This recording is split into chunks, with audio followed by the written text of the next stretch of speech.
बिस्मिल्लाहिर्रहमानिर्रहीम। अस्सलाम वालेकुम दोस्तों, उम्मीद करता हूँ आप सब खैरियत से होंगे। मैं हूँ आपका शेफ़ अहमद और आप देख रहे हैं हॉट किचन फूड। आज जो रेसिपी हम बनाएंगे वो है दम पुख्त की रेसिपी। बहुत ही कम मिसालों में बहुत ही टेस्टी और बहुत ही मज़ेदार रेसिपी बनने वाली है ये। अगर आपको गोश्त का ओरिजिनल टेस्ट चाहिए तो आप इस रेसिपी को लाजमी ट्राई कीजिएगा। अगर नॉन वेजिटेरियन फूड्स की बात की जाए तो आई थिंक मैं तो इसको पहला नंबर दूंगा और मेरी मोस्ट फेवरेट रेसिपी भी दम पुख्त है कि KPK में बहुत ज़्यादा बनाई जाने वाली ये रेसिपी है। तो आइए शुरू करते हैं इस रेसिपी को। अगर आपने अभी तक मेरे चैनल को सब्सक्राइब नहीं किया तो प्लीज़ जल्दी से सब्सक्राइब कर लें। इस रेसिपी में जो मेन इंग्रेडिएंट है वो है फ़ैट का। अगर आप मटन या बीफ जिसमें भी बना रहे हैं तो आपको चर्बी लाजमी तौर पे चाहिए होगी। इस तरह से आपने फ़ैट ले लेनी है। ऑयल और पानी का इसमें इस्तेमाल नहीं करेंगे। ओरिजिनल रेसिपी में जो है ऑयल और पानी का बिल्कुल इस्तेमाल नहीं किया जाएगा, ठीक है। यहाँ पर मैं गोश्त के बड़े पीसीज इस्तेमाल करूँ। आप कोशिश करें कि फ़्रेश गोश्त इस्तेमाल करें, ना कि फ्रीज़र वाला, ठीक है। फिर आपको थोड़ा ज़्यादा टाइम लग जाएगा उसको गलाने में। यहाँ पर हमारे पास हैं कुछ आलू, 2 से 3 अदद मैंने आलू लिए हैं, उनको हाफ़ कर लिए है। प्याज लिए हैं, जिंजर गार्लिक का पेस्ट लिया है, ग्रीन चिली ली है और साथ में ब्लैक पेपर और salt half tea spoon salt मैंने गोश्त को ऑलरेडी लगा लिया था, आपने मिक्स कर लेने लगा के। अब हम इसको एक बर्तन में शिफ्ट करेंगे। बर्तन आप कोशिश करें कि मोटे पैंदे वाला बर्तन इस्तेमाल करें, क्योंकि आपने इसको स्लो कुक करना है। बहुत स्लो कुक होगी, आई थिंक तकरीबन 3 घंटे हम इसको कुक करेंगे, स्लो कुकिंग करेंगे इसकी। इसका पैंदा थोड़ा मोटा होता है, इसलिए ये बेहतर है। इसको आप इस तरह से लगा के, आटा लगा के इस तरह से भी कवर कर सकते हैं और आप इसको इस तरह से भी कवर कर सकते हैं। अगर आप अक्सर लोग जो है बहुत पतले पैंदे वाला बर्तन इस्तेमाल करते हैं, जिसकी वजह से वो रेसिपी जल जाती है, ठीक है। आपने ये कोशिश करनी है मोटे पैंदे वाला बर्तन इस्तेमाल करें।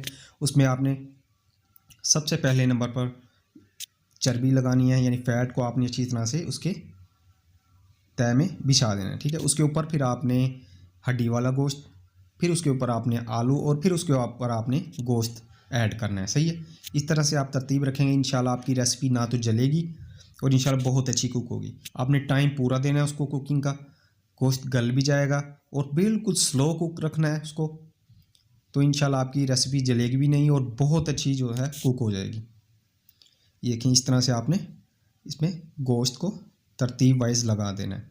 इस तरह से आपने गोश्त को लगा लिया है। अब हम इसमें ऐड करते हैं नमक। हाफ़ टी स्पून हम इसमें नमक ऐड कर देंगे। हाफ़ टी स्पून मैंने इसमें पहले लगा दिया। ओरिजिनल रेसिपी में जो है ये हर इलाके की थोड़ी डिफरेंट है। कई लोग हैं जो इसमें सिर्फ साल्ट का इस्तेमाल करते हैं, कई हैं जो साथ में जो है ब्लैक पेपर का भी इस्तेमाल करते हैं, ठीक है। अब हम इसमें प्याज लगा देंगे। आपने इस तरह से कट कर लेना है प्याज को। अब इसके ऊपर हम 1 टीस्पून जिंजर गार्लिक पेस्ट इसमें ऐड कर देंगे। कुछ साबुत भी ऐड कर देंगे आप इसमें। इस तरह से आपने इसमें ऐड कर देना है। आप इसको मटन में भी बना सकते हैं और बीफ में भी। ये साबुत क्लॉव्स इसमें यानी गार्लिक मैं इसमें ऐड कर रहा हूँ, साथ में इसमें जिंजर हम ऐड कर देंगे थोड़ी सी, और ऊपर से आपने इसमें हरी मिर्चें ऐड कर देनी है। फिर हम इसमें टमाटर ऐड करेंगे, लेमन का रस ऐड करेंगे, नमक और नींबू का रस आपने लाजमी ऐड करना है। नमक जो है इसमें आपके गोश्त को पानी छोड़ेगा, नमक की वजह से आपका गोश्त जो है पानी छोड़ेगा। उस पानी में हम इसको कुक करेंगे। ऊपर से हम इसमें ब्लैक पेपर ऐड कर देंगे और आपने इसमें लेमन का रस लाजमी ऐड करना है, उससे यह बहुत जल्द टेंडर हो जाएगा गोश्त। अब हम इसमें ऊपर से टमाटर ऐड कर देंगे। आपने घर में इस रेसिपी को लाजमी ट्राई करना है। बहुत ही मज़ेदार किस्म की ये रेसिपी है। इंशाल्लाह एक बार आपने रेसिपी को ट्राई किया तो आप लाजमी तौर पे बार बार इस रेसिपी को ट्राई करेंगे।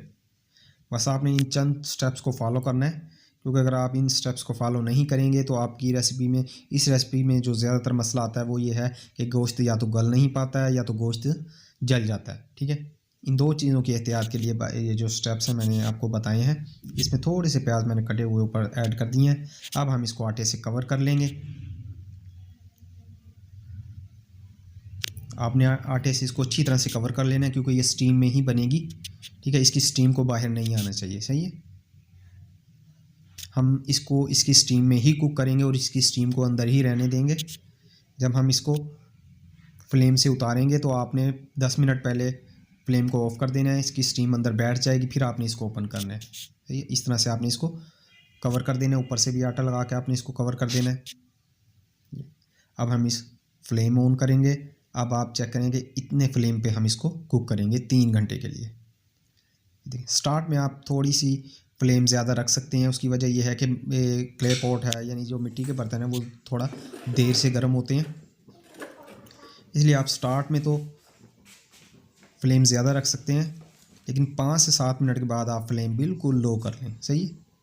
अब हम ऊपर से कोयले रख देंगे इसके ऊपर जले हुए, ताकि ऊपर नीचे से फ्लेम बराबर हो जाए। घंटे डेढ़ के बाद हम इसके ऊपर थोड़ा सा वज़न रख देंगे, क्योंकि इसमें स्टीम बन जाएगी तो फिर स्टीम बाहर आना शुरू हो जाती है थोड़ा ढक्कन ऊपर होने की वजह से।